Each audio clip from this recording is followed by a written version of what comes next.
Hello, everyone. Good afternoon, wherever you are joining us from across the state of Kentucky. And welcome to today's installation of our GSA Virtual Info Session series, where we are going to be talking all about the application portal for the Governor's School for the Arts and our 2022 program. So if you've joined us before, you know what to expect next. We want to start by just getting to know a little bit about you all. Hello, and if you wouldn't mind, just jump in the chat, say hi to the group. We want you to have a sense of who else is here. Let us know your name if you're comfortable with that and what county you're coming from. Thanks for getting us started, Kathleen from Fayette County. Awesome. Hi, Cam. Hi, Hannah. Avery's representing the Bowling Green area from Warren County. That's awesome.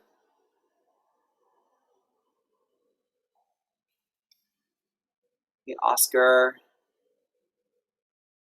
All right, Pike County represented. That's fantastic. Hopkins County, Madison County. All right. Great. You all keep throwing that in the chat if you want. And feel free to connect with each other in the chat during today's presentation. I know you're all here to get information, but everything about GSA is also making sure young artists are connected to each other. So feel free to remain connected in there throughout the presentation. All right, next, as you all continue to introduce yourselves in the chat, I'm going to launch a poll so we can just learn a little bit more about you all. Again, here we're just looking to know, are you a student? Are you a parent? Are you a teacher? Also interested in knowing what art forms you're interested in at GSA.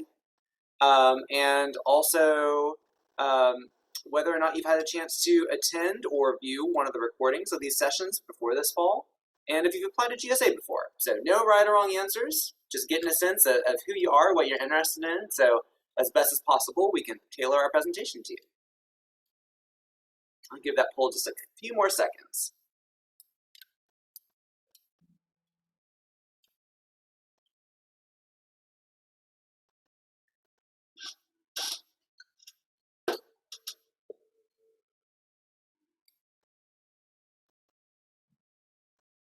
All right. Gonna go ahead and end that here. Oh, let's see, you are still responding. All right, gonna go ahead and end that poll now, and let's see what we got here. Share the results. So one thing that's really awesome to see is that 9 out of 10 people who are joining us today are students who are old enough to apply to GSA, and hopefully will be applying to GSA in the next few months. So today is especially relevant to you because we're going to be showing you exactly what it's going to be like when you go through that application process on your own. Glad to have some parents joining us as well. Parents, guardians, family members, thank you for supporting your students' creative endeavors. Your support is tremendously important to this process, so we see you and we are grateful to you, and we are here for you as well throughout this process. Have a pretty even spread of interest in art forms. That's pretty cool. Looks like we have a lot of visual artists here today, a lot of creative writers. That's fantastic. Let's see, about half of you have had a chance to check in with a GSA info session before this fall, and about half of you, this is your first one, so that's awesome. And almost all of you, well, let's see, a large percentage of you have not applied to GSA before, so that's great. That means a lot of what we're going to talk about today is especially relevant to you. So before we dive into our presentation, I also want to take a moment to reintroduce myself and also introduce my colleagues who are on today's session with me. So hello again, everyone. My name is Nick Kovalt, and I am the Executive Director of the Governor's School for the Arts. I'm also a proud alum of the program. I attended almost 20 years ago for vocal music, went on to study vocal music performance and arts administration, and fell in love with the GSA experience so much they couldn't get rid of me. So really happy to be joining you today. I'm originally from Oldham County. My mom's side of the family comes from the Barberville area in Ohio County. So if you're from around there, that's where my family's roots are, but I grew up in Oldham County. So, and I'm really pleased to be joined today and honored and lucky to be joined today by my two colleagues. I'm so lucky I get to spend 5 days of the week with these folks. So I want to start by introducing GSA's program manager, the incomparable Paula O. Lockhart. Hey, Paula. Hi. Hi, everyone. My name is Paula O. Lockhart. I am the program manager here at GSA. I'm not a Louisville native. I'm actually from Georgia. I moved to Louisville in 2014 to attend graduate school at U of L. Hi, Sierra. Hi, Michaela. And I haven't left yet. I love it here. I've been with GSA a little over 8 months now. I want to say. And when I'm not here working 5 days a week with my amazing folks, I'm a theater teacher at Commonwealth Theater Center, and I also teach at Simmons College of Kentucky. I'm an actor. Awesome. Thanks, Paula. And next, we have GSA's amazing program coordinator, Ami Natajab Finch. Hi, Ami. Hello, my name is Ami. So it's super easy nickname AMI. I am the program coordinator. I'm originally from South Carolina, but I grew up mostly in Northern Kentucky. So I am from Kenton County. Outside of GSA, I am a writer. I love writing for children and young adults. So my niche is young adult fiction. Awesome. Thanks, Ami. And if you all call the GSA helpline or email us at GSA info, you will very often be chatting with Ami. She's an amazing resource to you. So I'm really glad to get to connect with her here today. All right, so I'm going to share my screen here in just a moment. Please bear with me. We'll get started with today's presentation.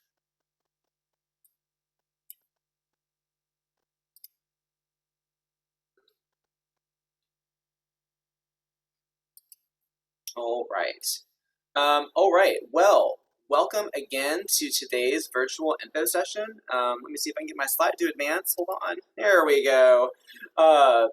Welcome again to today's virtual info session, all about GSA's application, which, guess what, is now live and available to you.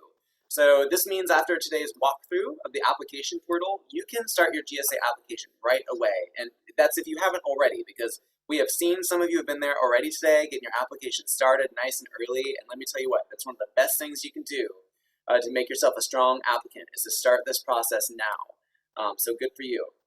Today's session is being live streamed on Facebook and recorded. So the recording will be made public in the coming days. So we'll have that linked from our website, and we'll also have time at the end of today's session for some Q&A. So feel free to enter your questions as you have them using the Q&A portal or Q&A feature here in Zoom. Try to keep your questions out of the chat. You can use the chat, but if you have a question, put it in the Q&A feature so we can make sure we capture it there. If you're watching this on Facebook and you aren't able to join us on Zoom, we'll try to monitor our comments there as well to see if you have any questions. If you are attending this in real time today, not watching the recording later, and if you are on Zoom, you should receive a survey after today's presentation. I think it will pop up or maybe get emailed to you. And we really ask that you please complete that survey. It's really, really helpful to GSA as we assess who we're reaching in our recruitment efforts, how we're doing in our recruitment efforts, and to make sure that we're doing an even better job with them. If you aren't already aware, today's session is part of a larger series of virtual info sessions that GSA is hosting throughout the autumn for applicants, parents, and educators. So we hope you'll take advantage of these resources to learn more, connect in with GSA, ask any questions you have, because the GSA team is here to support you. So we got started on October 6th with GSA 101. It's just an overview of the summer program, the application process from the big picture perspective.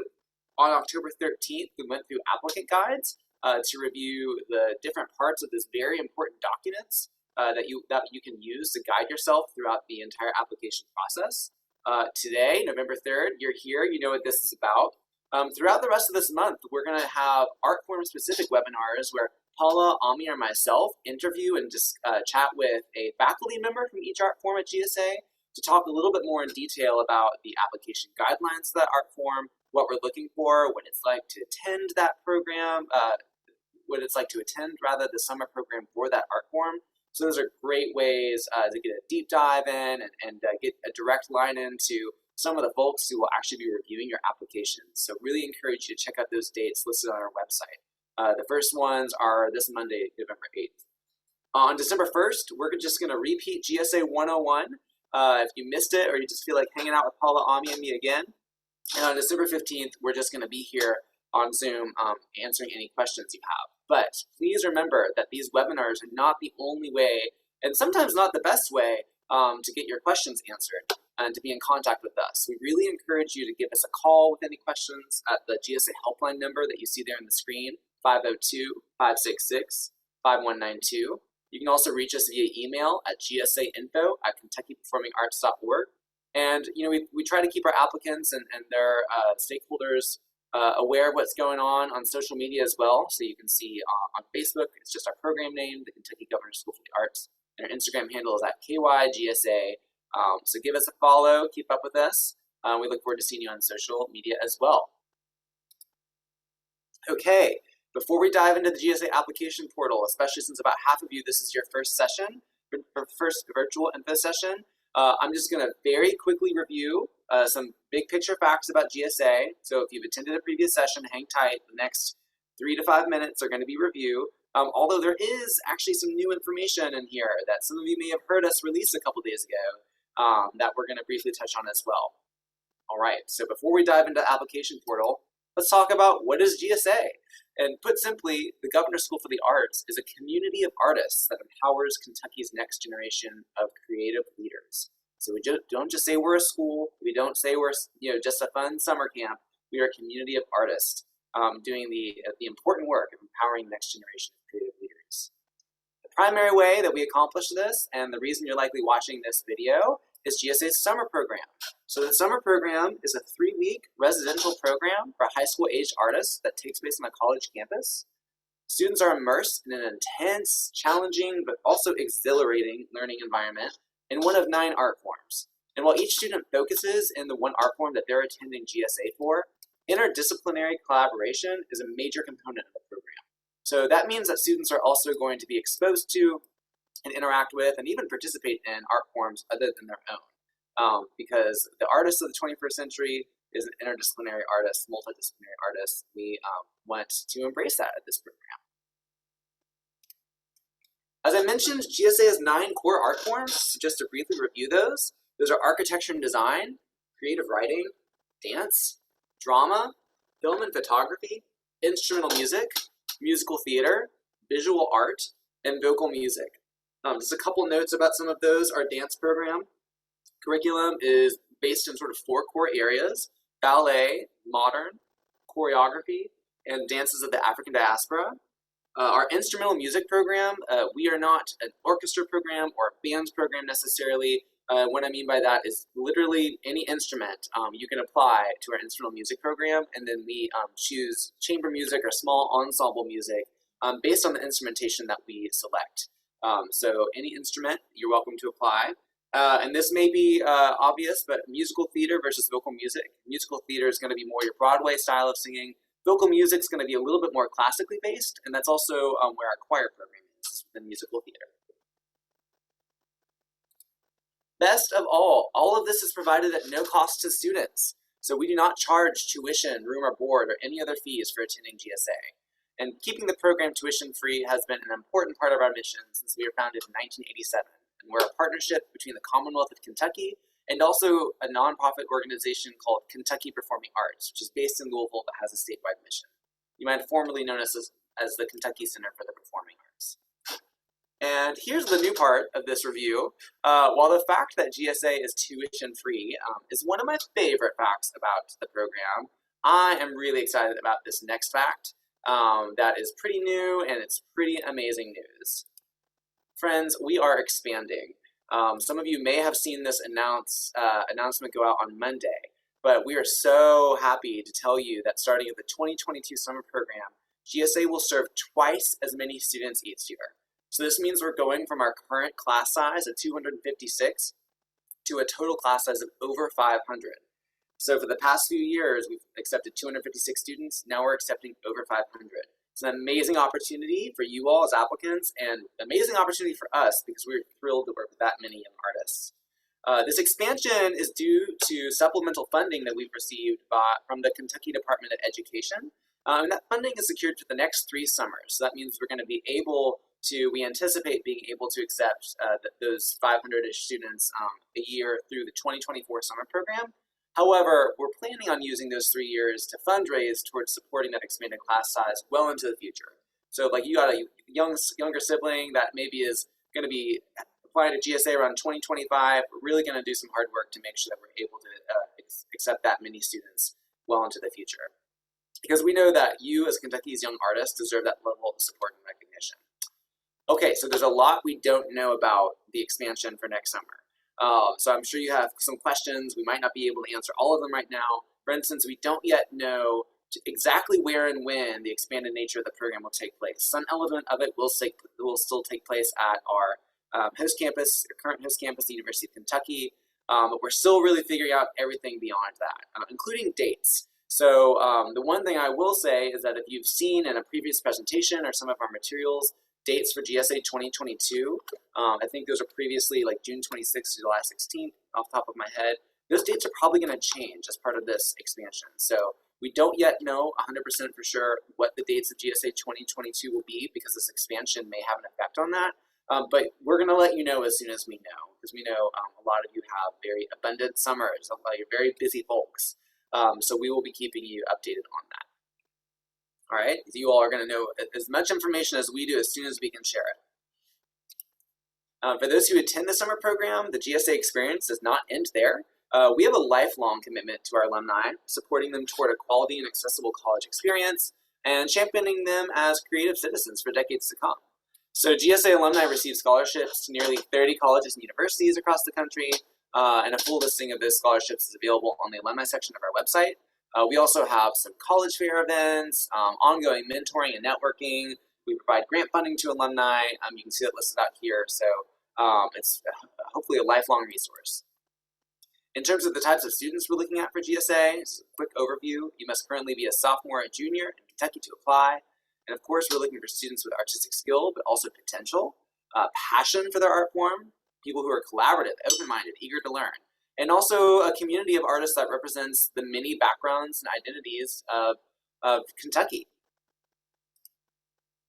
All right, the application itself is due January 9th. Once you have your application in, and again, it's good that you're starting it now. Those 2 months are going to go by in a flash, I promise.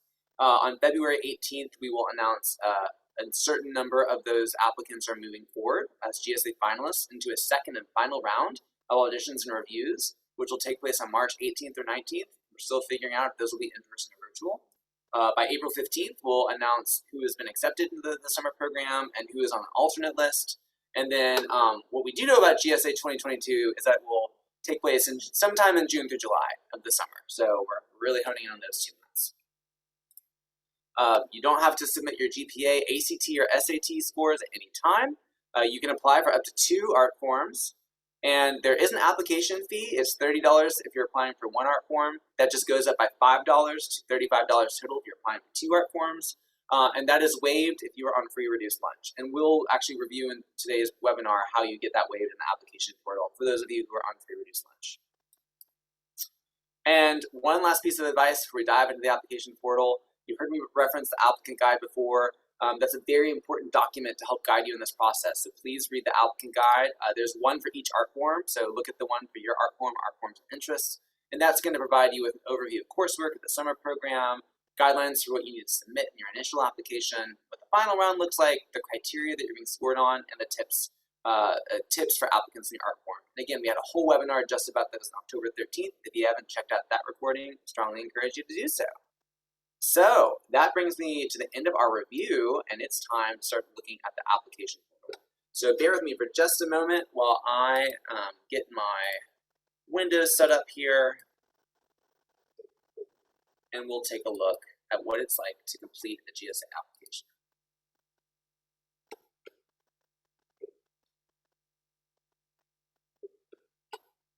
Okay. So the first step, as I start to share my screen here, great question about where to find the applicant guide. I saw that in the chat. I'm going to show you that in just a moment. Well timed. So if you are a GSA applicant, the first place that you're always going to want to look for anything, any information, a link to the application is going to be GSA's website. So you can see that I have GSA's URL up here in the upper left-hand corner of my screen, KentuckyGSA.org. KentuckyGSA.org, that is our website. It is your one-stop shop for information, or at least a gateway to all your information. So we're going to go ahead and go to that website. And that takes us to our homepage. I'll point out here that we do have a link about our expansion. If you'd like to read our press release about the expansion, you can do that there. But I really want to point you to this section here that says GSA 2022, Application, Important Dates, and Virtual Info Sessions. That's what you're going to be interested in. So when you click to learn more, it's going to take you to over here in the drop-down menu. It says prospective students, parents, and educators. It's the same place. It's going to take you to that part of our website. So I'm going to click learn more.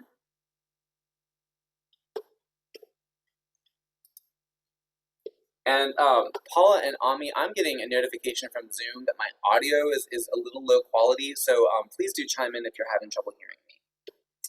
All right, so now we're here at the prospective students, parents, and educators part of the website, and as we scroll down, the first thing you're going to see are important dates, info sessions, and deadlines. This is somewhere where all of you have probably been before. It's where you can register for webinars, you can view recordings of them, and review the timeline for the application process.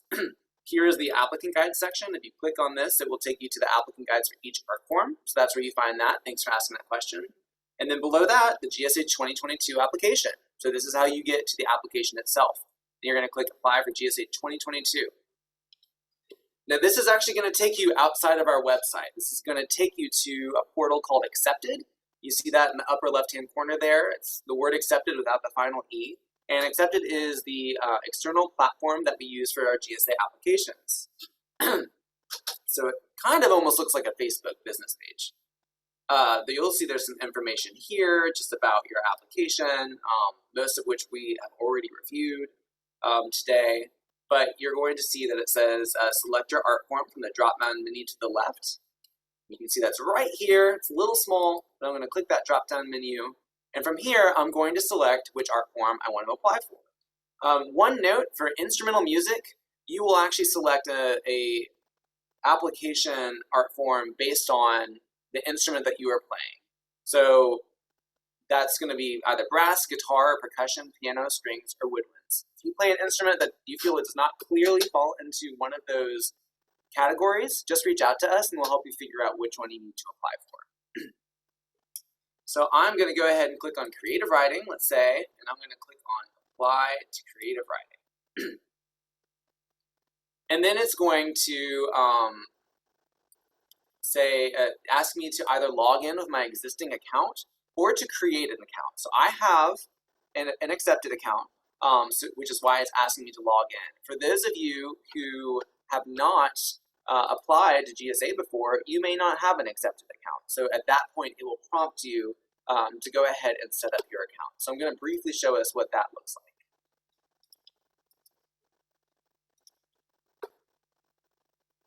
So this is the page that you will see when you eventually decide to set up your account. And it will ask you, I think, for your email address first. And then it will take you to this page where you put in some information. So I'm going to say test. Make test is my name. A couple things I want to point out about this page. First off, I want to point out this artistic disciplines section. I think this is actually, this can be a point of confusion for some applicants where it says, please select one or two options of artistic disciplines. This is not you telling GSA what art form you are applying for. You may remember that I did that by selecting the correct art form from that drop-down menu a couple screens back. So this is not you selecting your GSA application art form. This is actually something put in by Accepted, the application platform themselves, to help understand your profile, who you are. That's why, for instance, it says theater instead of drama. Not all of our art forms are represented. This is information for Accepted, not for GSA.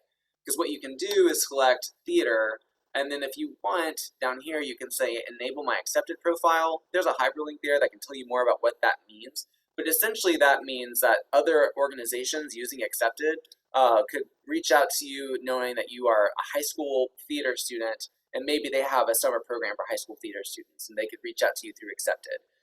So that's why they're asking you for that. You do have to select one or two options, but again, on this specific screen, GSA, we never see or use your answers to that. You're going to tell us what art form you're interested in from that drop-down menu. Another thing I want to point out is that if I select my birth year as, let's say, 2021, or let's see here, January, let's see. This message is going to pop up in red. If you are under the age of 16, a parent or guardian must complete your registration. So if you are under the age of 16, which we know some of you are, you actually have to have a parent or guardian involved in setting up your accepted profile. The good news is that Accepted has a very clear tutorial on how to do this. So if you go into Accepted support section and just ask the question, how do I set up a parent account or something like that, it will lead you to this video. It's very simple. Essentially, parents, you will just select that you are applying for someone else when you create your Accepted profile, and it will walk you through it. You'll set up your own account, parents, and then you will put in your child's email address, and then it will send an email to your child, allowing them to set up their own Accepted profile. So it's sort of just like the same process twice. It just has to be initiated by the parents if someone is under the age of 16. If you have questions about that, reach out to us, let us know. Accepted has a great support section and support help as well. We'll get you through it. It's not complex or complicated, it just is a little counterintuitive. So I just wanted to mention that for the good of the order. All right, so I'm going to stop sharing my screen and get us into more of what it's like to look inside the actual application once we've actually started our application.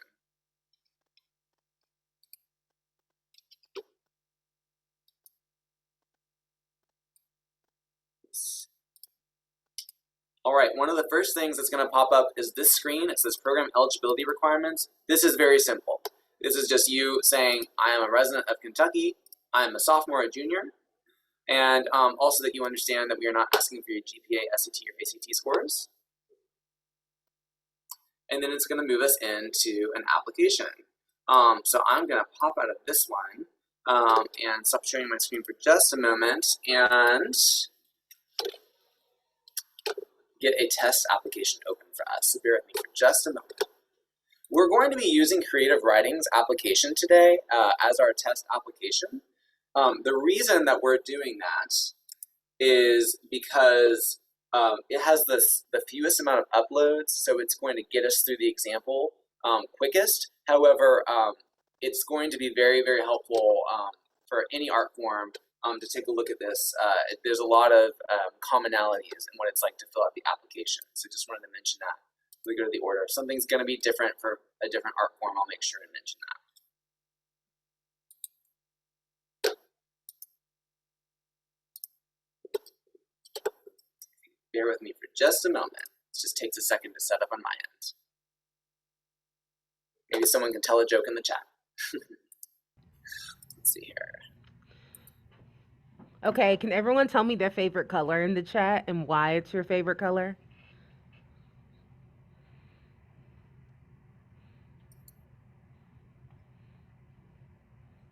No favorite colors?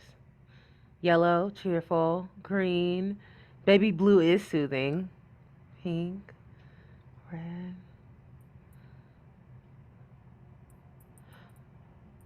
Black is classy, I agree. Purple's my favorite color too. Ooh, lavender. Ooh. Green, it's calming. Okay. I love that y'all are all into, you know, calming vibes, having a relaxing day. Really appreciate that. That's nice. That's the nice Zen energy that we need here at GSA. Anything pastel. Okay. Midnight blue. There we go. Awesome. Interesting. Interesting. Pink hair. Okay, Jane. How often do you have to dye your hair? I've never dyed my hair before, so it's always very interesting to me when people talk about the process. Very cool. Every few weeks, okay? Awesome. All I'm right. ready when you are, but you, I don't want to kill the vibe of our conversation. Now I think we can keep going. All I'm right. interested to see this application. All right, sounds good. All right. All right, thank you. All right, everyone. So I'm going to start sharing my screen again. Thanks for bearing with me. Also, I wish I had pink hair. I wish I had hair. All right, here we go. So you created your accepted account. You've started your profile and accepted. You've created your profile and accepted, and you've gone to select your creative writing application. Here is the first thing you are going to see: application part 1, information. This part up front is pretty easy. It's basically focused on getting some general information about you and setting up and establishing who your recommenders are. So you can see I'm using a test applicant here. So my legal first name is Test, and my preferred first name is Test. I'm going to go ahead and give my middle initial as Test. See my complicated last name there. And it's going to ask for some very simple things like, what is your address?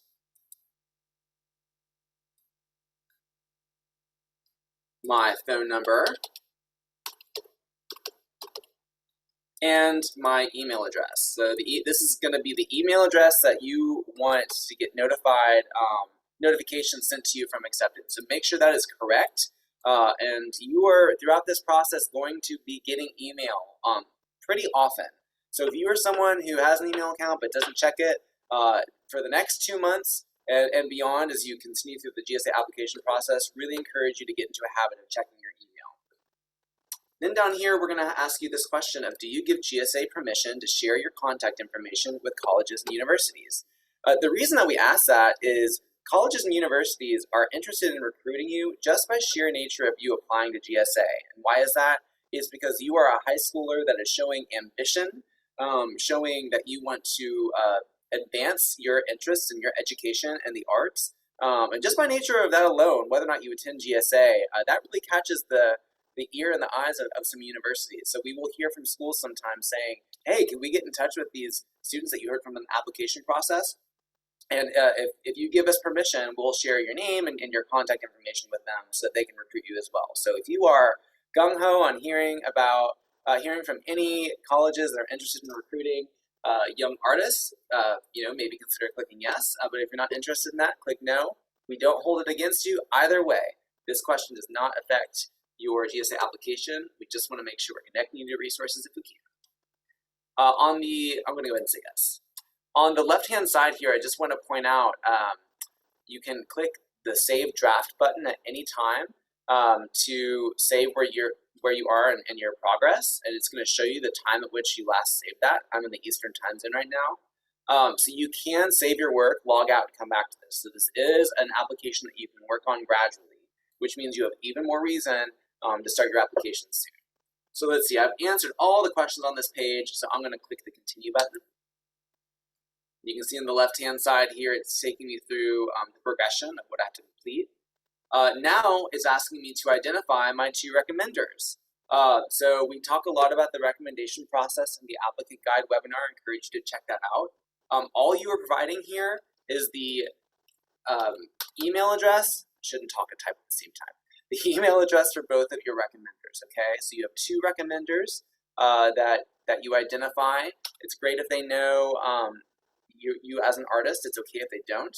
In the past, it's had to be a school teacher for one and a school administrator for another. We've switched that up. Again, refer to the applicant guide or review the applicant guide webinar or ask us a question afterward today. But here you're just putting in their email address. So I'm going to use the same email address today, although you won't be doing that because these are 2 different people. I'm going to click continue, and it's going to say, hold on, you got to review this information before submitting your application. This clearly is not your entire application, but it's going to go ahead and have you submit this as a quote part 1, because that will allow your recommendation forms to get sent off to your recommenders so they can go ahead and work on that process, and then you can advance into the next part of your application and continue it while your recommenders fill out your recommendation forms. So I'm going to scroll through this and make sure it all looks good. Sometimes it will give you a notification that this field is required. Even if you have something there, just a little quirk. So if it says this field is required, that's okay if you have something there. And then if I'm feeling good about that, I'm going to click submit. And then this message is going to pop up that says, thank you, you've successfully submitted your application. Clearly, you are not done yet, and it says so in this message. You've now completed the first portion of the application. One thing, if you are applying for 2 ARC forms, this number here is important. You will need to use that number to connect your 2 applications so that you aren't charged the $30 application fee twice. Rather, you just charge that $35 application fee once. That should be emailed to you as well. So a confirmation email will now be sent as well. But this pop-up window will remind you that you're not done yet, but you have submitted the first part of the application. Congratulations. This is something that you could do as soon as you have your recommenders picked out and you have their email addresses. Some people have probably already done this part today. It's pretty simple. So it's going to kind of kick me out of my application, and it's going to take me to this sort of cover sheet about my application. If I had another ARC form that I was applying to, there'd be a second window here. And it's going to show me that, this is due in 2 months. It's unsubmitted. If I click this continue button, it's going to magically open the next part of the application. So it's going to now show me application part 2. So this is where we're going to see what it's like to upload your ARC form specific materials and so on. Before we go there, I want to briefly show you all, we just talked about the recommendation process, right? I want to show you all what it's like from your recommender's point of view and what they receive so that you can help support their ability to get that. So, to fill out the form for you.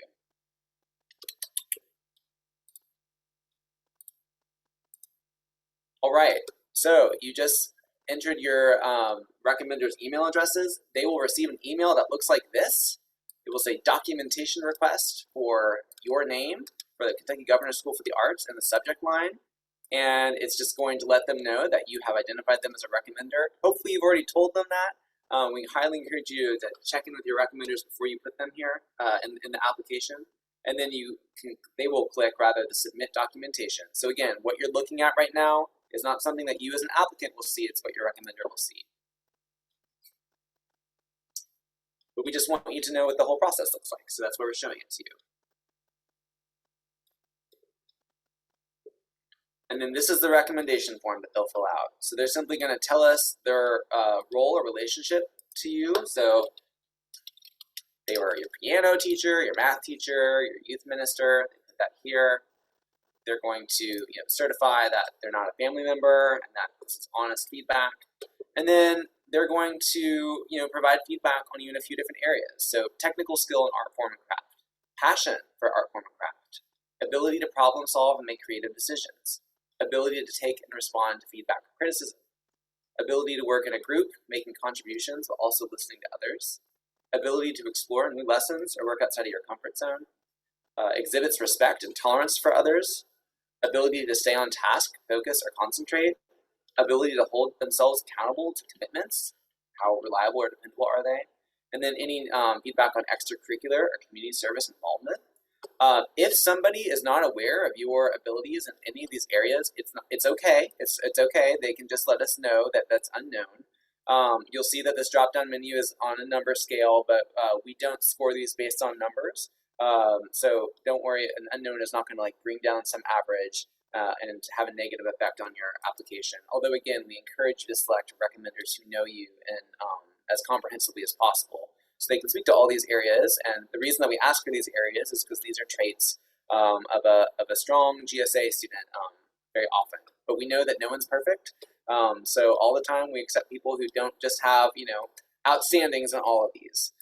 We just wanted you to see what's being asked for there. We also provide them, your recommenders, with an open-ended space where they can just give us more descriptive text about you and your fit for GSA. So that is the recommender form that, again, you do not fill out, but your recommender does. Okay, let's pop back into our application for creative writing.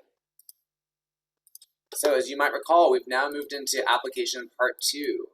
So we're going to ask you a little bit more information about yourself. Is this your second application this year to GSA through Accepted? So again, this is only if I had already filled out a advanced application and now I'm filling out the creative writing application, I would select yes. But this isn't. This is my first application, so I'm going to go ahead and select no. If you do select yes, it's going to ask you to enter the application ID from your first application. So that number I highlighted earlier, that's the number that you would enter here. Like I said, I'm going to select no for now. So we're going to ask you some questions about you. Do you qualify for free or reduced lunch? I'm going to select yes now. If by selecting yes, for those of you on free or reduced lunch, that is going to waive the fee that you pay at the end of the application process. And then we're going to put in some more information about birth date. I'm not sure. I can't remember what year you all would have been born in, but we'll go for 2004-ish. How you defined your gender. You can select more than one if you need to. What are the pronouns you use? So what pronouns do you want other people to use when addressing you? For me, it's he, him, his. Your grade. Your county of residence. I think I told you all I grew up in Oldham County, so I'm just going to be using Oldham County. No favoritism to Oldham County, though. How you identify your race or ethnicity. Again, you can select more than one. For me, that's white or Caucasian. And then your high school name. This is a little funky because what's going to happen is you're going to type in your high school, and then a pop-up window is going to appear. I know pop-up windows are weird in Zoom sometimes, so I hope you all can see this. And it's going to ask you to select your school from a drop-down list.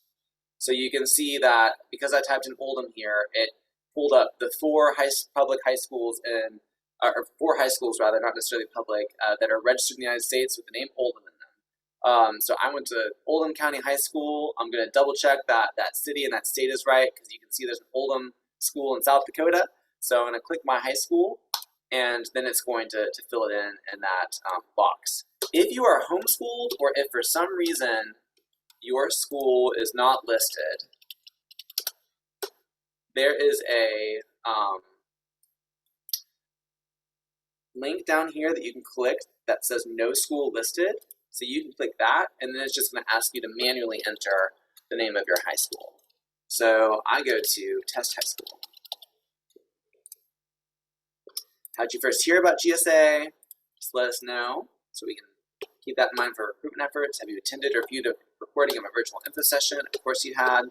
And then we're going to ask for a headshot. So encourage you to give us an image of you that is clear and easy to see. This does not have to be artistic. You please do not feel like you have to go out and get professional headshots made. This can be a selfie of you in your living room if you want. So and when you bring in a file, what you have to do is you have to click on the window itself, attach media. A pop-up box will appear, and you can just drag your file into it. So it's now processing my photo. Don't be worried if it says processing. You can actually still submit your application while something is processing. It should upload just fine. And then I'm just going to check this box that says I certify that all of these materials are my own, that I didn't plagiarize, and that I certify that. So I need to put my name here. Test. All right. Moving along, again, some pretty basic information. Primary phone number for all communication. Primary email address for all communication. And you've already put some of this in, but it's going to ask you for it again. And then it's going to ask you for that email address again, just confirm it. If you have more than one email address that you use, you can put in a second email address if you want. We're going to continue on. It's going to ask you some information about your parents or your guardian. So in this case, my guardian has the exact same name as me. It's going to ask you for their address. It's going to ask you for their phone number. It's going to ask you for their email address, which I'm going to say is the same as mine. Again, that will be different for you. If you have a second parent or guardian, you can input their information here. And then that is optional though. And then we're just going to ask with whom do you live. since I just had parent guardian number 1, I'm going to select that. Continue on. And now we're into the juicy stuff. The art form specific questions and uploads. This is where you're going to share your essays prompts. You're going to answer some questions about your involvement in your art form. You're going to provide samples of your artistic work. A lot of the stuff that's described in more detail in the applicant guide that varies art form to art form. So everyone has to upload a personal question short essay. It's up to 250 word essay prompts. Describe your, 250 word response to an essay prompt. Describe your personal connection to your art form or creative practice, why and how is it important to you on a personal level. So I'm going to, on that, and drag and drop over my test document here. Then everyone has to upload a personal question video that is a 90-second max response to describe your vision for how your individual artistic work can impact others. How do you want to affect others through art, and or what response do you hope others have to your work? And we ask that you begin your video by saying, hello, my name is Cobalt, or what your name is. So I'm going to go ahead and click this and drag over my test video here. Especially with videos, sometimes this will take a while to process. Again, if you see that it is processing, that's a good sign. It means that it's uploading. And then this is where it's going to really depart into art form specific materials. So I'm a creative writer applicant. I have to upload my creative writing manuscript, and I know what is entailed in that because I've read my applicant guide well.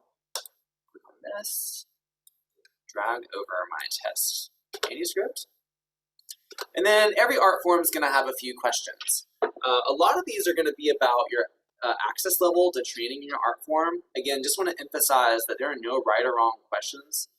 No right or wrong answers to these questions. We're really just trying to get to know you, what you're interested in, what you've had access to.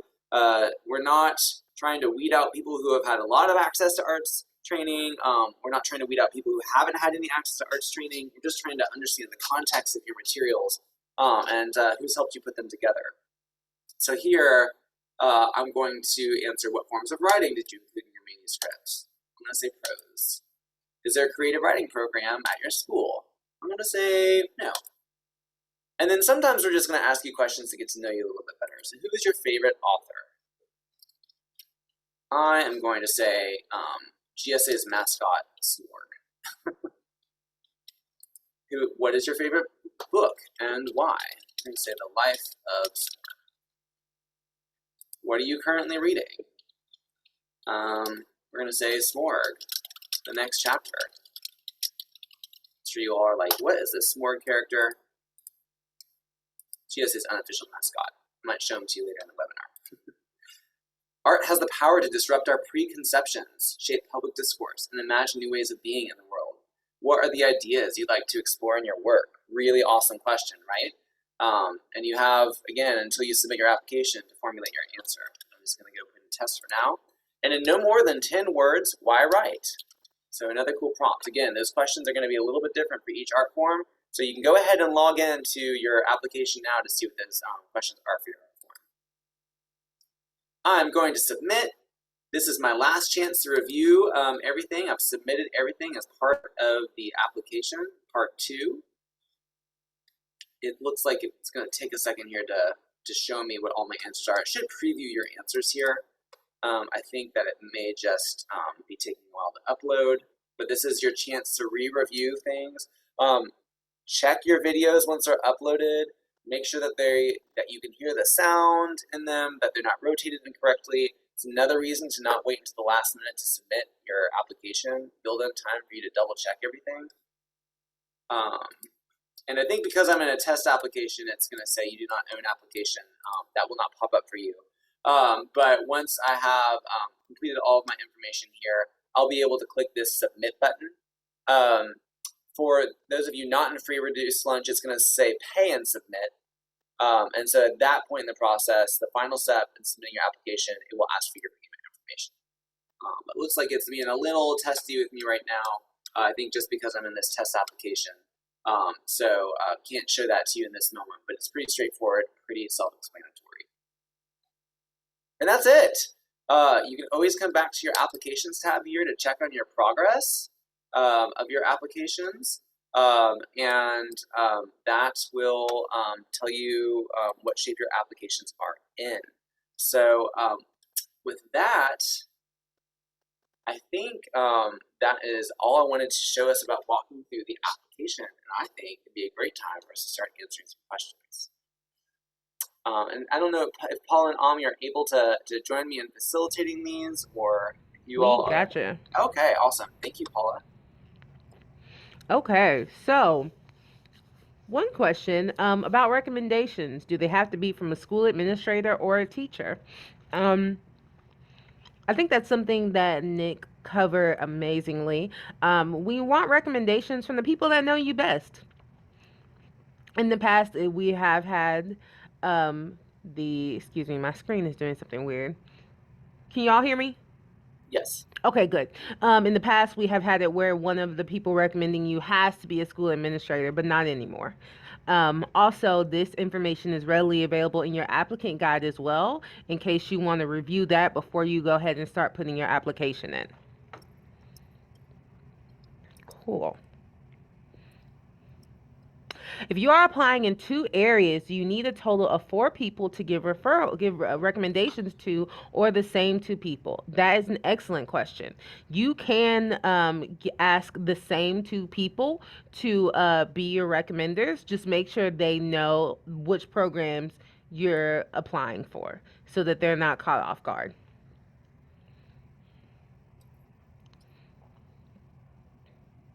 Ooh, this is an interesting one, Nick. Since we are expanding, does that mean we're going to take more applicants per art form? More applicants per art form? Yes. Well, we will take as many applicants per art form as we can get. Awesome. We will take more applicants per art form if we have more applicants per art form. So I hope that answers the question, but we welcome anyone and everyone who's eligible to apply.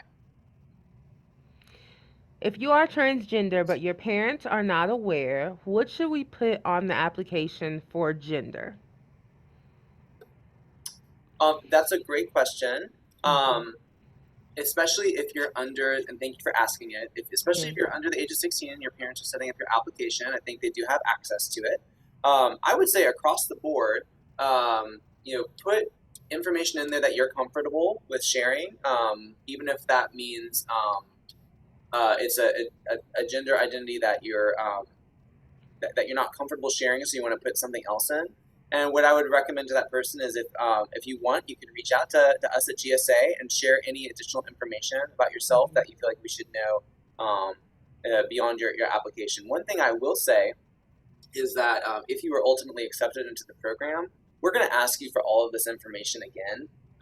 Your name, your contact information as well. So when it comes to how we're addressing you and working with you at the summer program, this is not necessarily your one chance to tell us.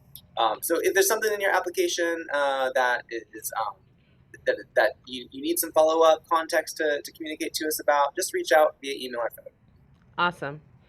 Applying to both GSA and GSP, would the 2 programs collide? So generally, they do overlap with each other. What has happened in years past is that if a student has been accepted to both programs, they just have to choose what program that they want to go to. And I would say just apply and cross that bridge when you get to it, honestly. Wonderful. So a question that we're getting is since we're expanding, will we be accepting more students per art form? And that falls under the category of things that we are not quite sure of at the moment. So there's a lot of numbers in the air and things we have to discover about expansion, and I speak for the team and say we don't feel quite comfortable right now saying all these things out loud. But as soon as we know, we will share this information. However, I urge you all to still apply. Like, that's the greatest thing you can do right now is just apply. And I'll share just a little bit more about our process on that. So as we're looking at expanding the program, we are definitely, doubling the total. We know that we're doubling the total size of students served that we're working with, right? So we're going to a little bit over 500. We're still determining, like Paula said, how that's going to manifest itself in each art form's class size. But the way in which we're approaching that is we're looking at the number of applicants that we have seen historically in each art form and doing our best to use this expansion as a way to ensure each art form has as close as possible an acceptance ratio to the other art forms, so that essentially the same percentage of applicants on average for each art form are being accepted. Yeah, so if we see a smaller applicant pool, it's going to, that art form might not quite double in size. If we have an overwhelming applicant pool historically, that art form might slightly more than double in size. But like Paula said, the good thing to know is that no matter what, there's going to be a lot more positions across the board, and you never know if you don't put your name in the hat. Absolutely. Kim asked, does the application have to be completed all at once or can it be added to a little at a time? For example, can the application be started to go ahead and get recommendations done, but add the essay and videos later? Absolutely. That is what we recommend you do. Start early, work on it a little bit at a time so that on January 9th, you're not scrambling to get the application in. So I recommend you get started now. Go ahead and send your your recommenders, the information so that they can apply, so that they can complete your recommendations. Absolutely. Hmm. Will non binary people be able to stay in separate dorms just for us? So, this is a question that's similar to what Nick said about getting more information. If you are accepted to the program, we speak to everyone about the housing. And if we feel you have different housing needs, then that is something that we address when we get there. Or not when we get there physically, but when we get to the point of assigning dorms. Yeah, we'll work with anyone who is non-binary or transgender on a case-by-case scenario just to learn more from you about what you're most comfortable with from a housing perspective and work with you on that. One thing that is, I think, helpful for some folks to know across the board is that the housing at the University of Kentucky is suite-based. So what that means is that you will have a suite mate, but you will have your own private bedroom, and you will only share your bathroom with that one of the suite mates. So the dorms, if you go online and Google Holmes Hall UK, Holmes Hall, HOLMES, that will show you the room layout. But you have a shared living room with one other person, your own bedroom, and a shared bathroom with that one person, just so you know. Awesome. Doesn't matter what program we use to type our essays in, such as Word or Google Docs, same for video submission. So I'm going to answer this with what I think may be appropriate, and then I'm going to ask Nick and Ami to chime in. I always recommend doing word processors like such as Microsoft Word or Google Docs. That way especially Google Docs, because it's saved right there online, you can always access it when you need to. As far as video submissions, I would say something that's going to get you a good quality. It doesn't have to be the fanciest thing in the world. Yeah, and also when you hover over the upload window for your documents, it will tell you what files they accept. I believe that's also in the applicant guide, and I am certain that that is in the accepted support center. I believe though it's a wider list of document and file types than it is a narrower one. Mm-hmm. If someone has any specific questions about applying to instrumental music with like a different instrument, I know someone here on here asked like if they can apply with the ukulele. That's something that you can definitely email us and ask us. Questions like this that we may not have the answer to right now, we reach out to our faculty members and say, hey, how does this sound? And they offer us some clarity. So if this is something that you're interested in applying for, send us an email at gsainfo at kentuckyperformingarts.org so we can figure that out for you. Wonderful. Will the finalist auditions be in person? That is a great question, Mary Claire. So the finalist auditions are slated to be in person. However, we still have to keep an eye out about everything that's happening with COVID. We want to keep everyone as healthy and safe as we can. So they will be in person. However, those who are asked to come to the final round of auditions will have all of that audition information at least a month in advance so they will know how to plan their days. Best way to stay up to date with the information as far as the expansion is by keeping an eye on our website, KentuckyGSA.org. That will have all of our information. You can follow us on all of our socials. Typically, any information we get, we post it to Facebook, Instagram, Twitter, and again, it's on our website. So that's the best way to stay up to date. How many people on average apply for GSA? Cool question. I will say last year we had 1,386.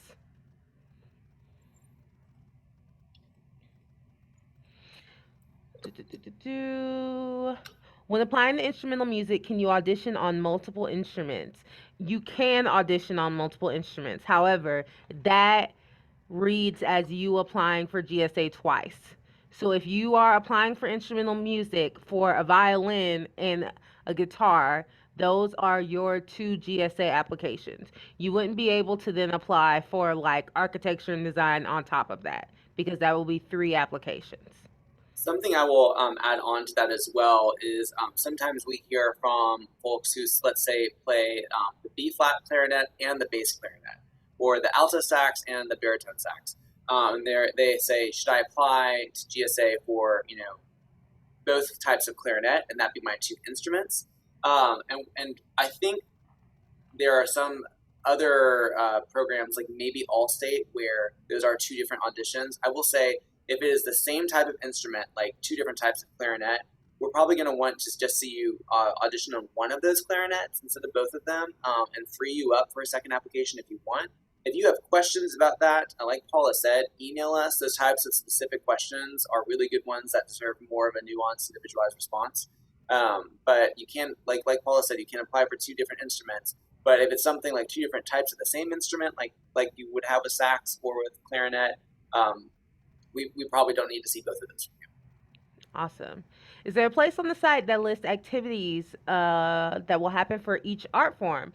So the way that works is we don't plan, the three of us as an administration staff don't plan every single thing that happens per art per discipline per summer. We have faculty members who have been some of them working at GSA for quite some time. So they plan the curriculum. So on our website, we don't have like a list of day one, you're going to do this, day three, you're going to do this. However, if you come to our application walkthrough webinar, excuse me, not application walkthrough, that's where we're at right now, our art form specific webinars, you'll have a chance to talk to the faculty members and ask them about the things that you will get to learn if you end up coming to GSA. So I would say that's your best bet.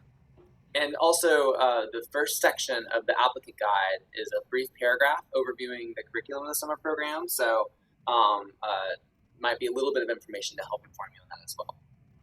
Awesome. If you apply for two art forms and get accepted, will you be able to do both or get into just one? So you will not be able to get into both of them. You would have to choose. Oftentimes we have folks who are accepted into musical theater and drama, and so they have to choose which one they want to participate in. Now, say if you are in instrumental music and you have applied with two different instruments and you're accepted with two different instruments, then you can bring your two different instruments because it's within the same art form.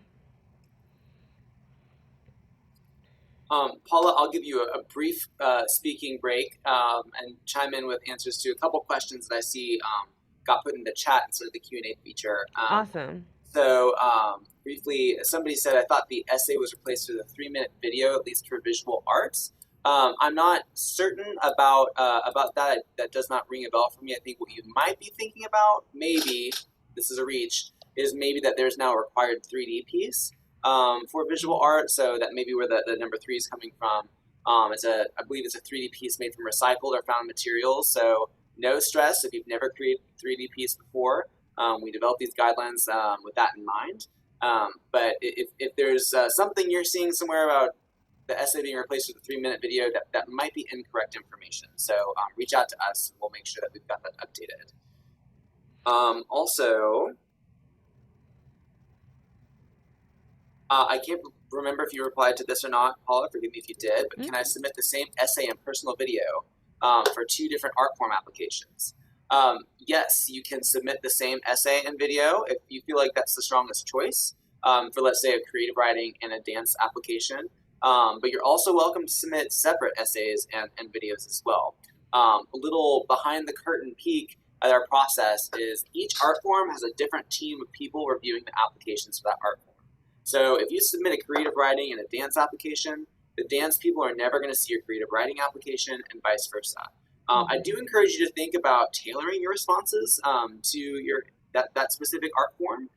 May provide you an opportunity to be more specific or tell the adjudicators more about you, but you certainly can use the same for both if you'd like. You can use recommenders from outside of your school. Both of them can be from outside of your school, that's fine. And if you run out of supplies, if you're accepted to the summer program and you run out of supplies, will there be opportunities to stock up on those? We send a packing list in advance of the summer program. We make sure you know what you need. We really ask that you pack enough for 3 weeks. But here's the thing, if you run out of something that you like, toothpaste or something, we're not going to let you go through the program without toothpaste. So we're going to figure out a way to make sure that you have what you need. Awesome. So I see a couple of more questions about expansion, and I just kind of want to reiterate that we won't be releasing any more information at this point in time in terms of like dates, location, things of that nature. When we release it publicly is when everyone will know. So again, just stay tuned on our website. Be following us on our socials. That is when you will get all of the great information about expansion and how that is going to affect our applicants. However, I will say what I said before. I really just would encourage all of you to just apply. That is the most important thing you can do, is just apply. And I'll just chime in to say that the reason we're not sharing the information with you is because we're still solidifying it. Yeah. So it's a great situation we're in where we are growing so quickly, but it definitely takes a while to get all those details in place. So when we know, you will. Nick, this is the question, and I do not know the answer, so I'm going to ask you: do we have a family day during our stay? I don't. Is that something? That's a great question. We do not. Okay. And some people who are familiar with the Governor's Scholars Program may be aware that there is, I believe, still a family day at that program. That program is longer than ours. They are 5 weeks and we are 3. But no, we have no visitation during the GSA program, which some of you might be really excited about that, and some of you might feel some anxiety about that. Either way is totally valid. But no, there's no visitation. We are in operation every day of the program with some kind of activity. And family and friends are invited back on campus for the final day of the program, where we have a series of exhibitions and performances. Yeah, but you're able to keep in touch, on your cell phone at the beginning and the end of the day. Mm-hmm. Can we go a little bit over on the 250 word count essay, over or under? So I would say, honestly, try to keep it at 250 words. There's a lot of y'all applying. We want to make sure that our adjudicators can read everyone's essay and give it the most time and energy that they can. So if we keep everything at 250 words, it really encompasses like that good limit. And something I will add on to that is, let's say a video, whether it's a verbal essay response or your musical theater monologue or something like that. If we say that there's, and I'm making up these numbers, so check your applicant guide for the real numbers. If we say it needs to be a 90-second video, and you record that video and it comes in at 93 seconds, that is okay. Do not stress yourself out over 3 or 4 seconds. Use your best judgment. Now, if we ask for a 90-second video and you submit something that's 5 minutes, that might tell us something about your ability to read and interpret guidelines. And that might not work out to your benefit. So it's not a totally this or that approach. But what we do want you to know is those guidelines, like Paula said, are there for a reason. but you don't need to stress out if you're like one or a few seconds over on something. We understand that happens. Thank you, Nick. Hannah, for the application info, either I would choose the email address that you know you can reach. If you check your school email more, put your school email on. If you check your personal email more, put your personal email on. There might be I believe there's an option for you to put both on there. But you need to be able to receive our emails, respond to them. Like it can't be the email address that you check occasionally because you might miss some things. There is also a messaging feature within Accepted that we may utilize at some point. It's sort of like direct messaging on a social media platform. If we send you a message through Accepted, it will also email you saying you have a message. So just know that as well. And if we reach out to you in that way, you can certainly reply to us through Accepted or via email. Either way. Awesome. Kim, great question. I'm sorry, Ami, go ahead. Okay, I just wanted to chime in a little bit. For school emails, there are some schools in Kentucky where during the summers they lock out their students from using their school email addresses. So I would use my personal one. Awesome. Thank you, Ami. I did not Mhm. realize that. That's why you are the lady with the plan. Kim, that's an excellent question. Are there counselors or someone on site for kids who might get anxious, homesick, etc., since there are no family visits? Yes, we have a trained mental health professional who lives on site with us and our students. And they are here to be a resource. Now, I will say, and I'm sure that the person that we have would be okay with me saying this, they are not here to put anyone's child in therapy. They are just here to offer support. So that is something that we have. As far as like medical issues, if someone, needs to go to the hospital or something like that, of course we will be able to like take someone to the hospital. If there are just like extenuating medical circumstances, that's something that we would handle when and if the student was accepted. And just to piggyback off of that, we definitely understand that this can be an anxiety-inducing experience, whether it's because someone is away from home for the first time or away for this long or for other factors. So we really, really bake that into all aspects of the program, from how we design it to also how we train our residential life staff. Our residential life staff and the people who are taking care of your children, of our students, are trained in teen mental health. So it is something that we are very aware of, we don't shy away from, and a big, big part of our job is supporting our students' mental, emotional, and social well-being in the program. Awesome. There is not a set ratio about the number of like students, excuse me, based off the number of like sophomores or juniors that we accept each year. That really just depends on the art form and the adjudicators and the people who are choosing the students. So I can't say for sure if we're going to accept more sophomores since we have like, more space or anything like that. And that ultimately comes down to the adjudicators per art form based on the applicants that they get. Absolutely. Yeah, what the example I will often give is if we've got one spot left and there's a sophomore and a junior, and they're both equally as good, we probably will give it to that junior and put that sophomore in the alternate list if they come back next year.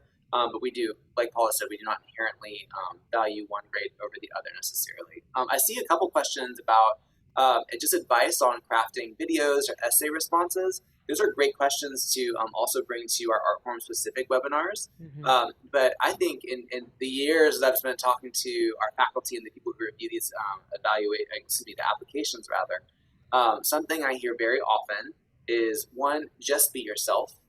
Let us learn something about you. Let us see who you are. You can certainly read off of some notes, but if I just sit here and read words off of a page, you're not going to get much of a sense of who Nick Cobalt is. So allow us to see a little bit of your personality, to learn something about you. Also, though, don't feel like you have to tell us the most profound thing that an artist has ever said in their life. We want to know just who you are authentically and what you're interested in. So let us see that, and don't be worried about what you think we want to hear. Yeah. Because what we want to hear is what you think. Yeah. The final question we have on here is for medications, will we have to hang on to them or would someone higher up hold on to them for us? So that is an excellent question. None of us here at GSA, including in that, and I'm speaking for our residential life staff who will be with us, are allowed to give students medication. We cannot legally dispense medication. So that will be something that the student will have to hold on to themselves. Um, and if there was an extenuating circumstance where this was not the case, we would try our best to make accommodations. Well, we would make accommodations through conversations with like the parents and our bosses and things like that. But in a very general sense, we are not allowed to give you medication.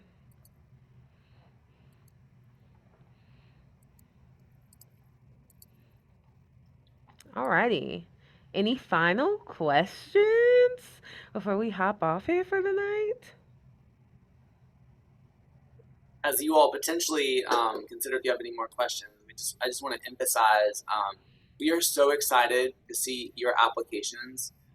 Remember that everyone at GSA, hopefully you see this in our energy tonight, we are on your side already. We already are excited for you. We know that you're going to do a great job. We know you're going to submit your best work, and we want you to be great.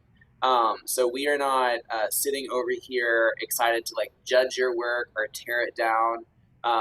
We are here in these jobs because we think you as young artists are so awesome and so important, and we want to do whatever we can to support you. Frankly, that's whether or not you get into GSA. We designed the application process so that even if you weren't able to get into GSA for some reason, that hopefully you'd have a leg up and be more prepared for future college applications to other programs as well. So lean into that.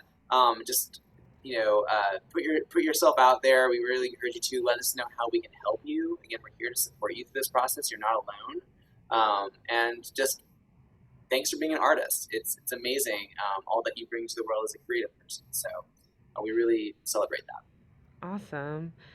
Thank y'all so much. Oh, I just want to answer this. No one is more likely to be accepted if they come to our Zoom info sessions. We're just here to merely give this information. And I will also say that Nick, Ami, and I do not do any of the judging ourselves. We have a full team of folks in different art forms who take care of that. Can I ask for 2 recommendations? Yes, you can ask for 2 recommendations from someone outside of school. Awesome. Okay, y'all. Um, I feel like we may have just had an excellent application walkthrough webinar. I hope so. I think so. What do you all think out there? Yes, awesome. Yeah. And don't forget for you all joining us on Zoom, there will be a chance for you to fill out a survey after the webinar, so please fill that out. We look forward to seeing your applications and supporting you along the way and seeing your art. Oh my gosh, we can't wait to see your art. Paula and Ami, anything else you want to add? No, I just want to say hey to Rose, Ian, and Alexander because I see them on here. They go to CTC. I just want to say hey. Ami, anything else from you? No, but thank you for attending. Yes. Yes. Yes. Absolutely. Awesome. Well, thank you, everyone. Have a great evening, and we'll talk to you soon. Bye, y'all. Bye.